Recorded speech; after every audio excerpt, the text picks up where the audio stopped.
Hello and welcome to the Coding Bytes. I am Abhishek Parmar, and in this video we are going to solve Cognizant code debugging questions which were asked on 18 October 2020. And if you want to practice more questions, you can visit our website www.prepdrive.in. And before starting this video, if you have not subscribed to the channel, please subscribe and press the bell icon so that you never miss any update. So the first question is, the function print character pattern accepts an integer num. It is supposed to print the first num where num is between 0 to 26 lines of the pattern as shown below. For example, if num is equals to 4, then pattern is going to be like this. The function print character pattern compiles successfully but fails to get the desirable output. Your task is to debug the code. So as you can see, this is the function which is given with the question. So in this, first of all, we have a return type as void. Then the name of the function is print character pattern, and then we have an argument num, which is an integer, and inside this function we have two variables which are I and j. So I and j are going to be used in these two for loops. Now after that we have a character variable ch, and the value of ch is a. Then we also have a character variable print, and then after this we have a for loop where I is starting from 0, and this loop will iterate till I is less than num. And after each iteration I will be incremented by 1, and in this for loop we are initializing the value of print with ch, which is a. Now after that we also have a nested for loop, and in this for loop we have j is equals to 0 and the condition is j less than equals to I. Then we have j++, and in this for loop we are printing the value of ch and then incrementing ch by 1. So if you observe this function, first of all, if we display the value of ch, which means a, in the first row, and in the second iteration of this outer for loop, we will display the value of ch again. So in that case, ch will be b, and b will be displayed on the screen. So we can say this statement ch++ should be replaced with the value print++. Now after replacing ch++ with print++, if I execute this code, so you can see we are getting the exact pattern which is required for the input value 4. Now moving to the second question. So the question is, the function count smaller lefts accept two arguments. The first one is length and the second one is input list, or we can say array. This function count smaller left return an integer representing the number of elements in ARR that are smaller than the elements to their immediate right. Comparison for the last element of this list will never be done as it is the rightmost element. So for example, if the length of the given input list or array is 7 and the elements are 1, 3, 2, 5, 4, 7, 8. So in this particular array, we are having 1, 2, 4 and 7, which means we have 4 elements which are smaller than their immediate right element. Therefore, the output will be 4. Now this function compiles successfully but fails to return the desired result for some or all test cases due to incorrect implementation. So your task is to debug the code so that it passes all the test cases. So as you can see, this is the function which is given with this question. Now in this function, the return type is int. So for the return type, we are having a return statement and we are returning the value of count. And as you can see, we have two arguments, length and an array. So inside this function, we are having two variables, I and count has initial value 0. Now after this we have a for loop, and in this for loop I is initializing with value 0 and the loop will iterate till I is less than length. And then we have I++, which means after each iteration I will be incremented by 1. Now after that we have a if condition, if ARR of I less than ARR of I plus 1, which means if the element at the ith index is less than the element at the I plus 1th index, then we will increment count by 1. But as you can see, it is mentioned in the question that comparison for the last element of the list will never be done as it is the rightmost element. This means if we are at the last element, which is 8 here, so we cannot compare 8 with any element because it is the rightmost element. So because of that, we should iterate this loop for I less than length minus 1. So here I have modified the statement by writing I less than length minus 1.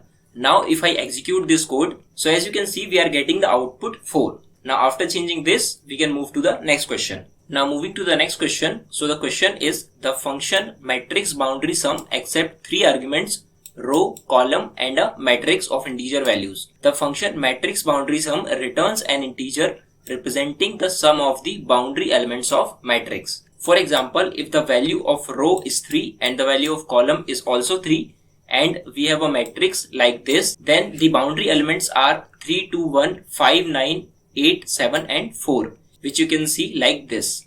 So the function should return 39 because the sum of all these elements is 39. So this is the function which is given with the question. Now in this function we are having a return type int and we have 3 arguments, row, column and the input matrix, which is nothing but a 2-dimensional array. And then we have 3 variables I, j and sum is having a value 0. Then after that we are having 2 for loops. So the first for loop will iterate for number of rows and the second for loop will iterate for number of columns. And in this for loop we are having 4 if conditions. So first condition is if I double equals to 0, then we are going to add the particular element to the sum variable. Similarly, we will test all these 3 conditions, but consider if the value of I is 0, then this condition will be true. And at the same time, if the value of j is also 0, then this statement will also execute. So for the single iteration, both of these statements will be executed. And that is why we should not write 4 if statements, and instead of that we can write else if and else if. So as you can see, I have modified the program by writing else if and else if. So after modifying all the if statements and replacing it with else if, this program will give correct output. Now moving to the fourth question. So the question is the function modify value accept 2 arguments. The first one is length and the second one is an array. Now the function modify value modifies the input list by multiplying the elements of ARR by length of the list and multiplying the odd elements by length minus 1. For example, if the length of the array is 3 and the elements are 7, 1 and 2. Now the function modify values should modify the list as 14, 2 and 6. So here the length is 3 and according to the question, if the element is even, then we will have to multiply it with length. And if the element is odd, then we will have to multiply the element with length minus 1. So as you can see, the first value is 7. So we will have to multiply this 7 with 2 because length minus 1, which means 3 minus 1 will give us 2. So 7 to the 14. So we will get 14 as the first element. And the second element is also odd. So we will again multiply this with 2. So we will again get 2. Then the last element is 2. And if we multiply 2 with 3, so we will get 6. Now this is the function which is given with the question void modify values, and it is having 2 arguments. The first one is length and the second one is an array. Now inside this function we are having a variable I which is going to be used in this for loop. So we are iterating over the array and I is starting with value 0 and this loop will iterate till I is less than length and I will be incremented by 1 in each iteration. So here first of all we are checking the condition if ARR of I modulo division 2 double equals to 0, which means if the element at the ith index is even, then we are multiplying that element with length minus 1. But as you can see, it is mentioned in the question that if the element is even, then we will have to multiply it with length of the array. So this statement should be replaced with length. And as you can see in the else block, we are having ARR of I multiply equals to length. So if this condition is false, then this will be executed, which means if the element is odd, then we will have to multiply it with length minus 1. So this statement should also be replaced with length minus 1. Now as you can see, I have replaced both of these statements. So now if I execute this code, so as you can see for the input 7, 1 and 2, we are getting 14, 2 and 6 as the array elements.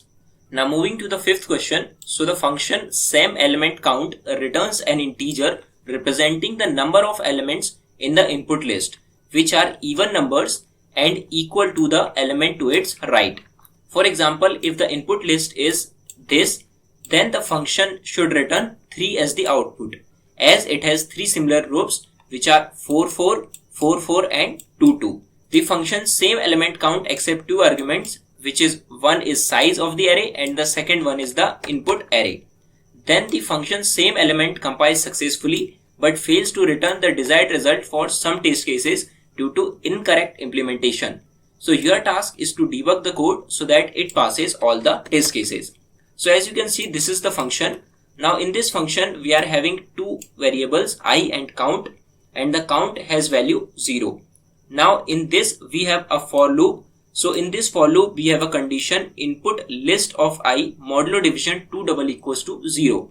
That means if the element is even, and we have second condition input list double equals to input list plus plus. So here we are comparing the element at the ith index and the element at the I plus 1 index. But as you can see here, it is written I plus plus. So what happens if I plus plus is executed? So I will be incremented by 1 and we will move to the next index. But all we need to do is we need to write I plus 1, and only then we will be able to compare both of these elements. So we need to replace this I plus plus with I plus 1. So as you can see here, I have replaced I with I plus 1.